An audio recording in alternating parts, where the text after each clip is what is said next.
Hi Year 1. This week you've been learning all about the Gruffalo's child. At the end of the story, the mouse tricks the Gruffalo's child by creating a huge shadow in the snow to scare the Gruffalo's child away.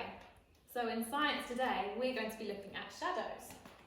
There are two things you need to create a shadow.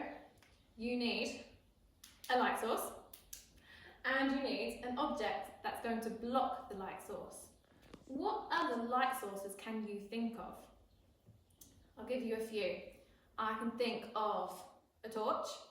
I can think of a TV screen. You could even use a candle.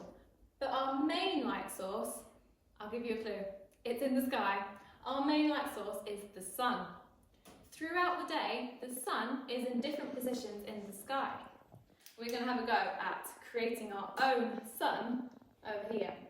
So, if this is the sun in the morning, the shadow is really long, and throughout the day, the sun moves, and so does the shadow. All the way around.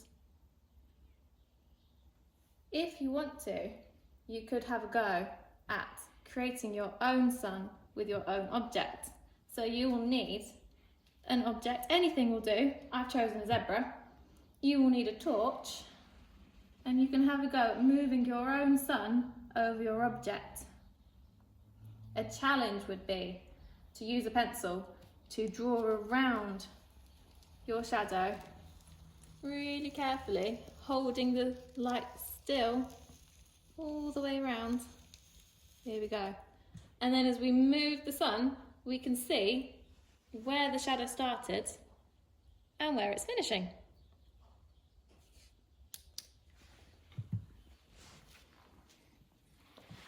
Your challenge for today is to have a go at creating your own sun and making your own shadows. So remember, you could use a torch, but make sure when you're using your torch, you're pointing it down at the object and not in anyone's eyes, because that could hurt their eyes. And have a go at creating your own sun. Your challenge will be to have a go at drawing around your shadows to see how they move.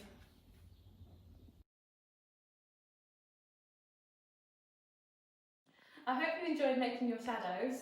We're now going to look at what materials we could use to make our own shadow puppets.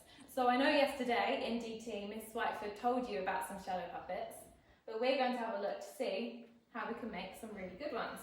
So there are 3 different types of materials that we're going to look at. We're going to look at this one, I have to zoom in a little bit. This one is transparent, which means all the light is going to be able to go through this material. The one in the middle is translucent, which means only some of the light is going to go through.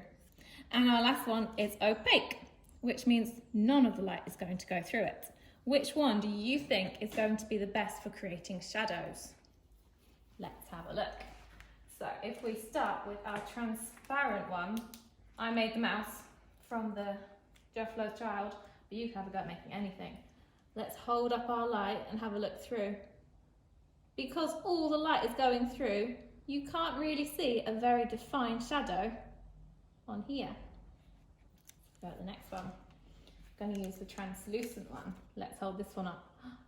This one, because it only lets a little bit of light through, you can see a shadow. Brilliant. And let's look at our last one, our opaque one. The opaque one doesn't let any of the light through, so that is our strongest shadow. Brilliant. Ooh, I wonder what materials you can think of that would be opaque, translucent and transparent. I've used paper for our opaque, I've used tracing paper for our translucent, and I've used plastic wallet for our transparent. Have a think of what other things you could use in your house that matches the different materials. Your challenge is to go away and find different materials that you could use to create your shadows, thinking which one is going to make the best shadow. You can then try and get a picture of your shadow and enter it in our Malvern Way photography exhibition, or you could just send it through to evidence me, because we would love to see all your shadow experiments. I hope you've enjoyed a very quick look through at our shadows, and I'll see you soon. Bye!